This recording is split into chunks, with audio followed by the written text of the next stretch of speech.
Boa noite, irmãos. Boa noite, igreja. Como a Daiane começou no início, né? Um dia de chuva, um feriado, e talvez dormir gostoso, né? Mas que bom que você escolheu hoje estar aqui na casa do Senhor, que bom. Graças a Deus por isso que a gente ainda tem vida, tem um lar, né? Tem uma igreja tão bonita, tão confortável, e aí, irmãos tão abençoados para a gente poder estar congregando. É um privilégio. Como vocês viram, vou falar sobre o livro de Sofonias e agradecer o louvor feito pela Kênia e pelo Robert. Eu estava comentando ali, né? Eles devem ter passado o feriado ensaiando juntos, né? É tão legal ver um casal... Quando o casal divide o amor com Cristo, né, o seu ministério, e eu fico sempre imaginando como que vai ser no céu. O desejo, né, da gente estar com quem a gente ama, servindo a Deus lá no céu, cantando, tocando, quais serão os instrumentos do céu.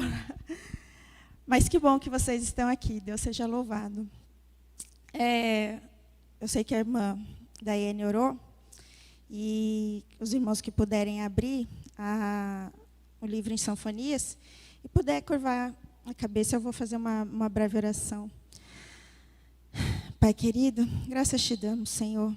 Graças te damos por mais um dia de vida, pela tua misericórdia, pelo teu perdão, pela graça, Senhor, e o privilégio de estar na tua casa, Pai, e pela responsabilidade de agora abrir a tua palavra.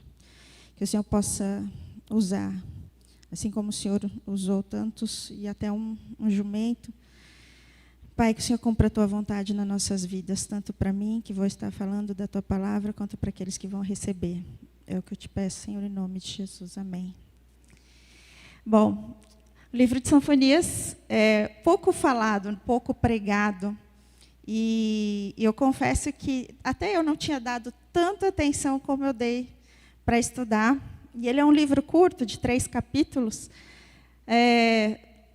Inicialmente, a gente pode tratar um pouco como quase todos os profetas, a gente trata um pouco da genealogia para saber quem foi Sofonias. E ele era trineto de Ezequias, né, que foi um rei de Judá. E aí, por conta disso, ele tinha um acesso ao governo real e outros segmentos da sociedade. Sofonias significa o Senhor abrigou ou o Senhor me escondeu. Ele é o 37º livro da Bíblia, ainda no Antigo Testamento. Ele tem somente 3 capítulos, mas tem 3 mensagens especiais e de extrema importância para a nossa vida. Bom, vamos ver se funciona aqui.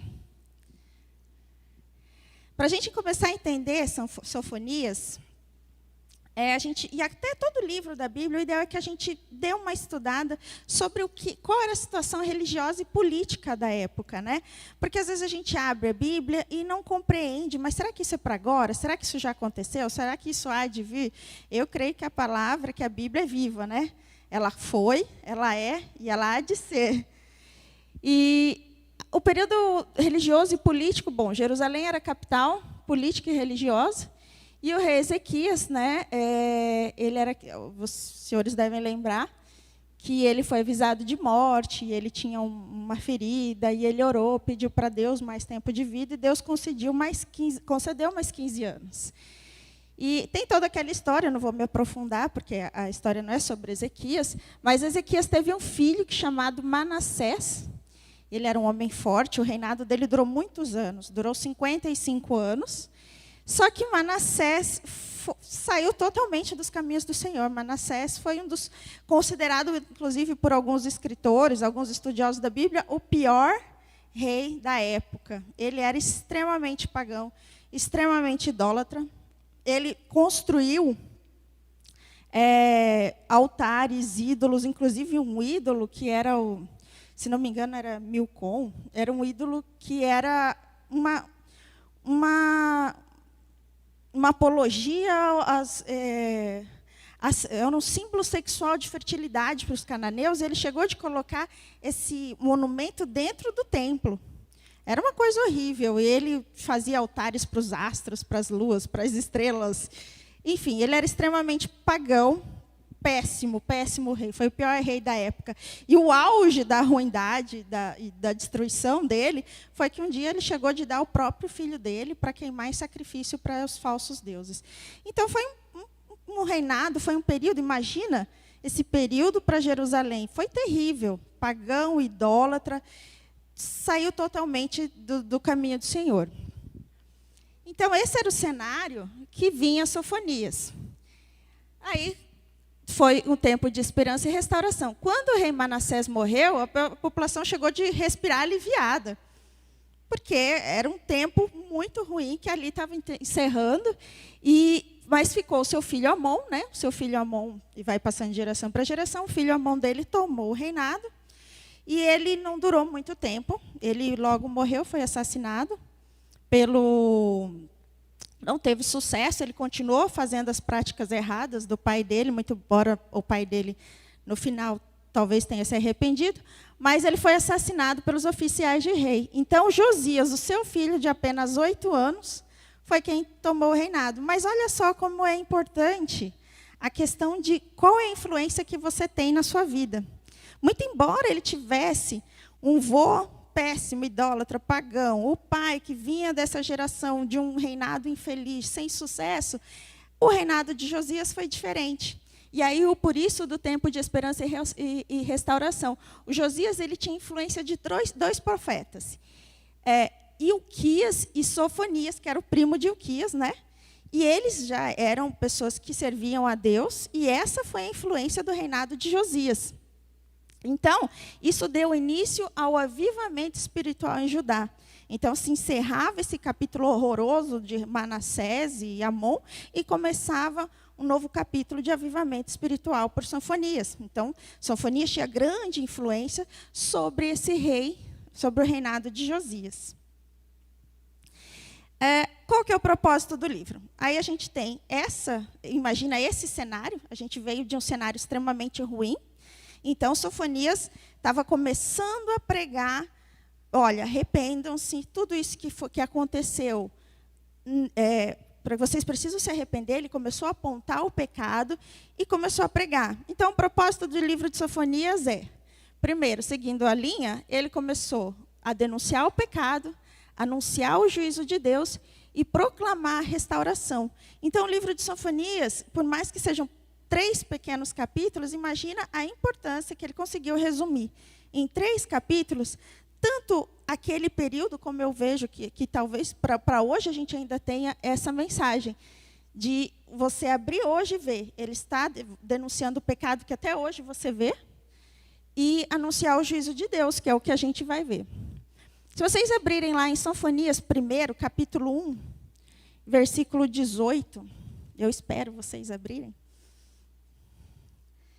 Capítulo 1, versículo 18, para talvez alguém que nunca deu muita atenção, olha que tremendo esse versículo. Ele fala assim: nem a sua prata, nem o seu ouro poderão livrá-lo do dia da ira do Senhor.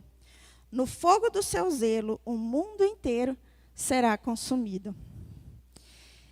A gente pode perceber que até para os dias de hoje, né? Quantas pessoas acham que, bom, eu tenho muito dinheiro, eu faço o que eu quiser, eu mando buscar a felicidade, né? E ainda naquele tempo a gente podia entender que pessoas muito ricas, né, talvez entendessem que não precisavam de Deus, e a mesma coisa hoje. A Bíblia não muda, né? A palavra não muda e o ser humano não muda. É o mesmo ontem, é o mesmo hoje. E que bom que o nosso Deus também não muda. É o mesmo que será amanhã e é Ele que fará a justiça. Então, nem toda prata, nem todo ouro vai livrar. Não importa quão rico você seja, você vai passar pelo juízo de Deus. Eu me recordo no período da pandemia, alguns dizem que é fake news, outros dizem que não, mas não sei quantos se lembram de um dos diretores do Banco Santander, de Portugal. Ele estava, inclusive, na lista dos homens mais ricos do mundo. Ele já tinha uma idade avançada, mas ele morreu de Covid muito rápido. Ficou internado, não me recordo se 2 semanas. E ele morreu, e todo o ouro, ele é um dos homens mais ricos do mundo, ele morreu de Covid. E aí eu me recordo que teve uma postagem no Twitter, alguns disseram que não era verdade, outros dizem que uma das filhas dele postou assim: O meu pai era um dos homens mais ricos do mundo, mas ele morreu precisando de algo que era de graça, o ar. Ele morreu por insuficiência respiratória.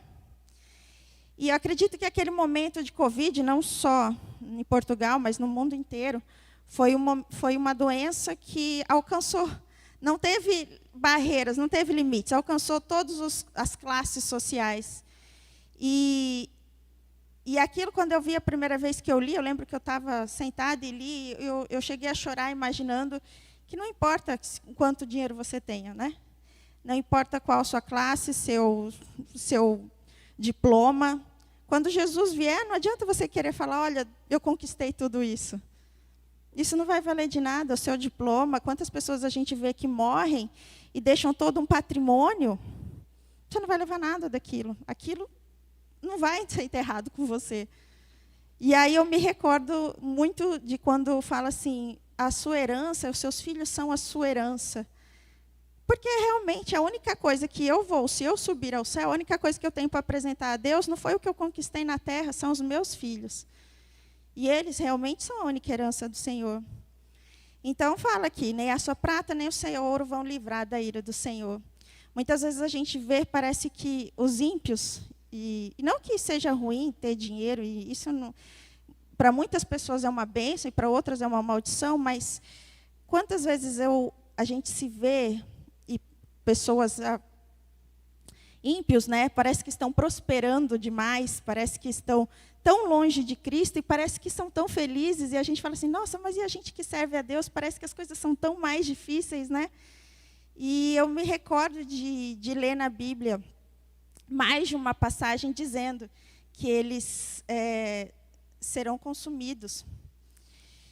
Enfim, continuando. Se a gente continuar em Sofonias, deixa eu ver se eu enxergo aqui, capítulo 2, versículo 10, é isso mesmo?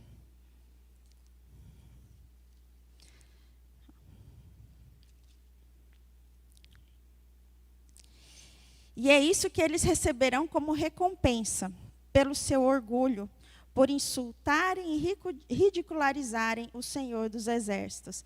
Então, a gente vê que Sofonias trazia, na ordem, né? Ele começou a falar tudo o que ia acontecer com esse povo pagão e idólatra. E o porquê que eles precisavam se arrepender. Então, ele fala, olha, nem todo ouro, nem toda prata, ele vai estender sua mão, vai consumir com fogo. E aí, no capítulo 2, versículo 10, ele fala, e isso eles receberão como recompensa.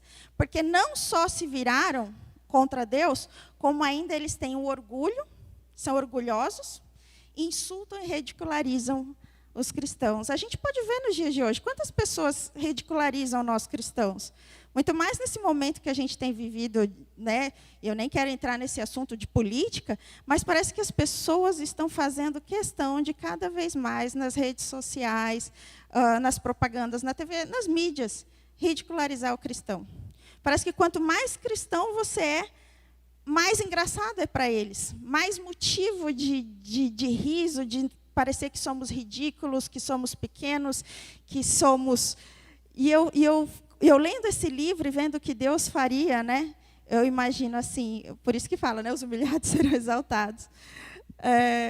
Quantas vezes eles nos ridicularizam pela nossa posição, pelas nossas escolhas, por não estarmos normalizando o pecado. Porque se a gente abre hoje, né, todos os redes, se você quer abrir um site famoso, que você quer ler notícia, as primeiras páginas é imoralidade sexual, fotos de mulheres seminuas, fulano que terminou com ciclano, capítulos da novela. E os crentes são os coitados. Ou seja, nós que procuramos viver uma vida diante de Deus correta, não. A gente fala muito para os adolescentes sobre tanto a imoralidade sexual, quanto as drogas, fumar, beber e tal. E eles mesmos falam, tia, eles normalizam demais a tatuagem, o ficar, o sair, né, ficar com outras pessoas sem compromisso. E aí a gente vê a inversão realmente do valor. Aí tem até essa imagem, não sei quantos de vocês lembram, um desfile de carnaval que ridicularizaram Jesus, né? Aquele ano foi, se não me engano, foi o último ano antes da pandemia. Mais até de uma escola de samba, eles ridicularizavam Jesus e eles propagavam, né? Chamou muita atenção. colocaram, não sei nem se compensa a gente falar, mas colocaram os demônios como lugar de destaque, nas alas de destaque, e Jesus era o coitadinho. E muita gente ridicularizou, e aqueles que foram contra, a gente continua vendo, como eu estava dizendo, nas redes sociais, né, não sei quantos conhecem, esse rapaz é um grande influenciador, tanto de crianças e adolescentes. E eu já vi alguns vídeos, porque a gente precisa ver para saber se não é só um trecho que está sendo mal colocado. Mas eu precisei assistir, e parecia que quanto mais eu assistia, pior era, né? Era muito pior do que se apresentava. Felipe Neto manda cristãos para o inferno e chama a Bíblia de porcaria. Ele, num momento, ele fez num dos vídeos falando sobre o homossexualismo, e ele começou a falar que a Bíblia era velha, que o Velho Testamento podia rasgar e jogar fora. E ele faz algumas declarações bem absurdas, até inclusive sobre pedofilias e drogas e tudo mais. Esse pastor Eleazar, ele é um pastor da nossa igreja, um pastor adventista. Não sei quantos de vocês assistem os canais dele. Ele é um pastor que gosta de, a gente costuma dizer, tocar na ferida, né? Alguns assuntos bem polêmicos. E o pastor Eleazar tratou e mostrou num dos vídeos dele, pegando realmente os trechos da conversa. E o que eu quero dizer para vocês, nós cristãos, não diferente da época de Sanfonias, estamos sendo bombardeados por todo tipo de setas, por todo tipo de ações, por todo tipo de mídia contra nós cristãos. Muito embora pareça que estamos muito livres e à vontade professando a nossa fé, ainda somos uma minoria. E graças a Deus por isso. Porque seremos o céu, né, talvez não seja tão grande para tantas pessoas. Mas eu digo graças a Deus por isso, não que eu não quero que todos sejam salvos, mas sabemos que muitos são chamados, mas pouquíssimos escolhidos. Quantos da nossa igreja, quantos jovens, quantas crianças não estão assistindo isso? Quantos pais fecham os olhos porque os seus filhos estão assistindo? Quantos pais deixam de pregar para os seus filhos sobre o juízo, sobre o que é certo, sobre o que é errado? Quantas vezes a gente deixa nossos filhos vendo o celular e não percebe o que eles estão assistindo? E esse tipo de influência, esse tipo de influência que está contaminando nossos filhos. Diferente de Josias, né, que teve a influência dos sacerdotes, né, dos profetas, e aí ele transformou toda uma nação, todo um reinado, porque era a influência que ele tinha. Mas qual é a influência que os nossos estão tendo hoje? Qual é a influência dessa geração? Qual é a influência dessa geração? Quem são os TikTokers? Quem são os Instagramers, os YouTubers? Esse tipo de gente que é milionária, ganha muito dinheiro. Diferente de nós cristãos que acordamos cedo e vamos trabalhar, né? É esse tipo de gente que está se enriquecendo a custa dos nossos jovens, a custa de ser influências. Eu ficava me perguntando, e não sei quantos de vocês, por que eu não faço, então, não faço um blog para falar de Cristo? Por que eu não faço algo para contra-atacar as ideias dele? Por que nós cristãos somos tão acomodados? Não vou fazer não, preguiça.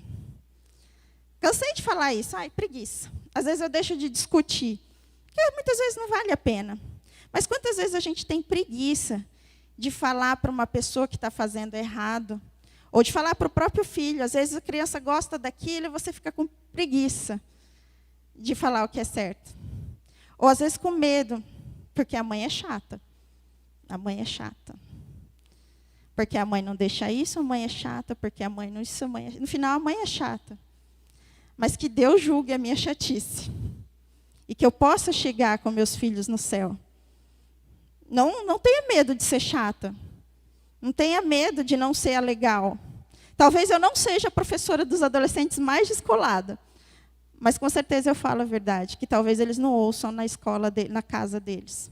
Porque eles têm a influência ruim, tanto na escola, e muitas vezes uma falta de influência boa dos pais. Porque os pais acham que vem à igreja e está bom.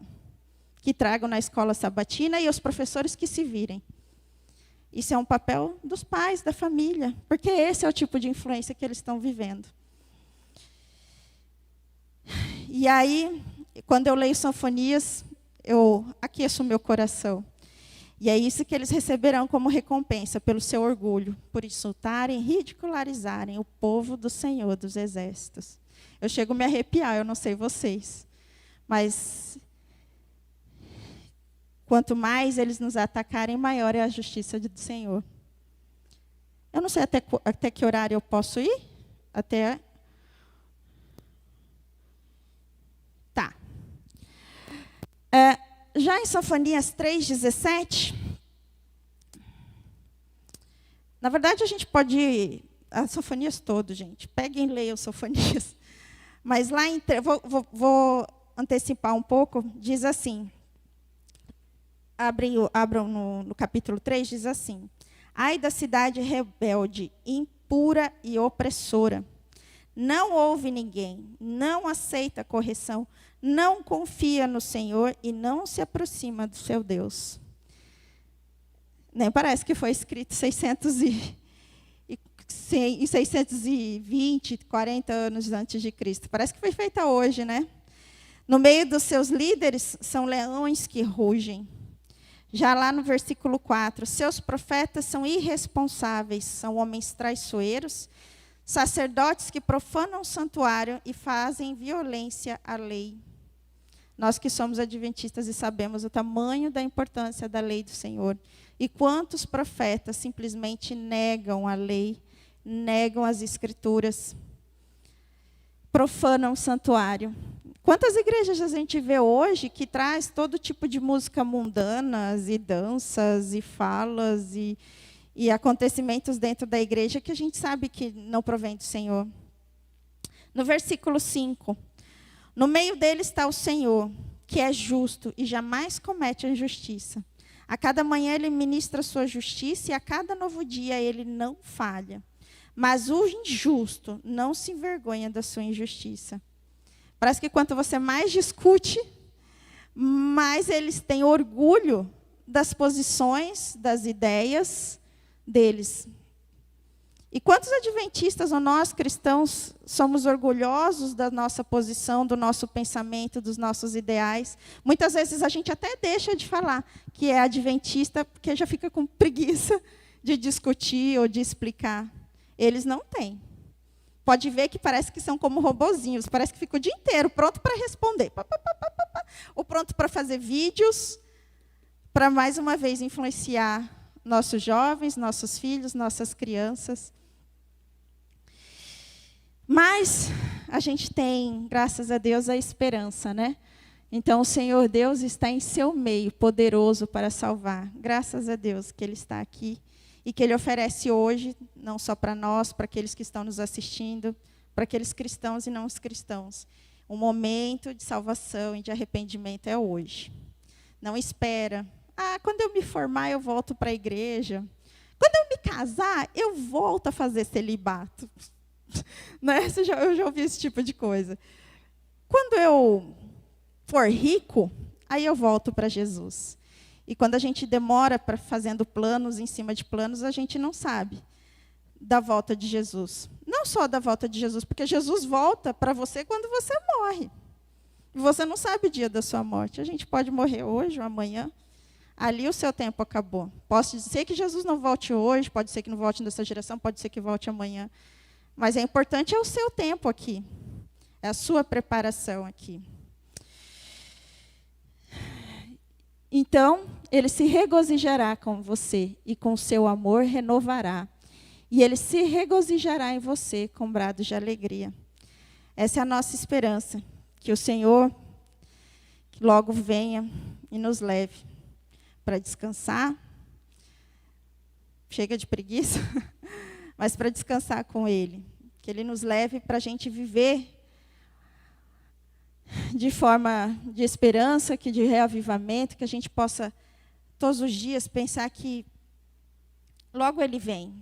Mas a gente não pode esperar eu sentir algo, ao acontecer algo, ou passar as eleições, ou virar o ano. A gente precisa decidir hoje, viver e regozijar com Cristo. Naquele tempo, eu ajuntarei vocês, e naquele tempo eu os trarei para casa. Eu darei a vocês honra e louvor entre todos os povos da terra, e quando eu restaurar a sua sorte. E aí, esse é o livro de Sofonias. Ele é bem duro no início. Ele fala realmente que vai aniquilar e acabar com o ímpio. E não vai sobrar pedra sobre pedra. Mas, em seguida, ele fala, vem a tempo, e ainda diz, eu quero me regozijar com vocês, que escolheram e que fizeram. Então, o que a gente pode entender pelo livro de Sofonias? Primeiro, um aviso de juízo, seria o capítulo 1. No capítulo 2, um chamado ao arrependimento. E o capítulo 3, uma promessa de restauração. Por pior que esteja o mundo. Às vezes, dentro da nossa casa, dentro do lar, está tudo tão bem. Está feliz, eu faço culto, está tudo bem. Não me falta comida, eu tenho lar. Mas a verdade é que o mundo não é mais esse. Se a gente ligar a TV, onde na minha vida eu ia achar que em 2022 a gente ia viver uma nova guerra. E parece tão longe da gente, e a gente não sente mais. Eu vejo que tem gente que não se incomoda com nada. Aconteceu um furacão. Não é comigo, é muito longe. Está acontecendo guerra, voaram corpos pela cidade. Os cristãos estão indiferentes. Eu não vejo ninguém falar, eu não vejo ninguém orar, eu não vejo ninguém fazer um vídeo sobre isso. Não é comigo. Eu vou postar as minhas férias, o meu carro novo e o meu look do dia. Porque não é comigo. Mas o livro de Sofonias nos traz isso. Nos traz para nos envergonharmos, talvez, um pouco. Mas também para nos dar esperança. Que muito em breve ele vai vir. Que muito em breve tudo isso vai acabar. Talvez você não esteja sofrendo. Mas existem milhares e milhares de pessoas no mundo sofrendo. Jovens sendo influenciados pela pior influência possível.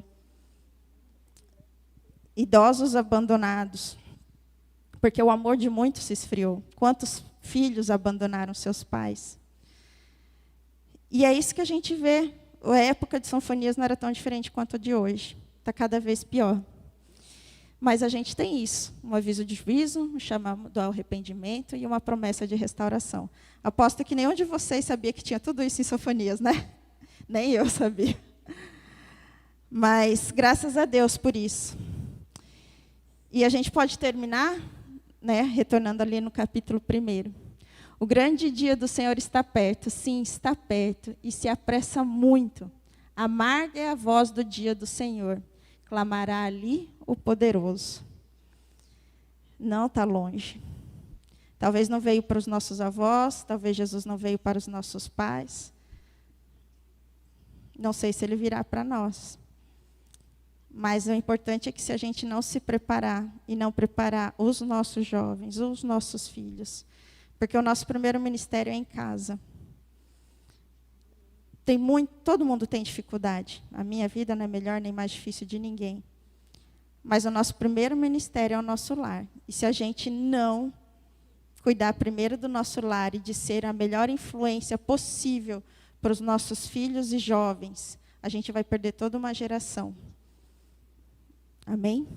Que a gente possa refletir sobre Sofonias, que a gente possa refletir sobre a volta do nosso Senhor, e que a gente pare de ter preguiça, e que a gente possa fazer o que for para o Senhor. Amém? Amado Pai querido que estás no céu, graças te damos, Senhor, por este culto. Graças te damos, Senhor, porque eu sei que a tua misericórdia e o teu cuidado têm nos alcançado.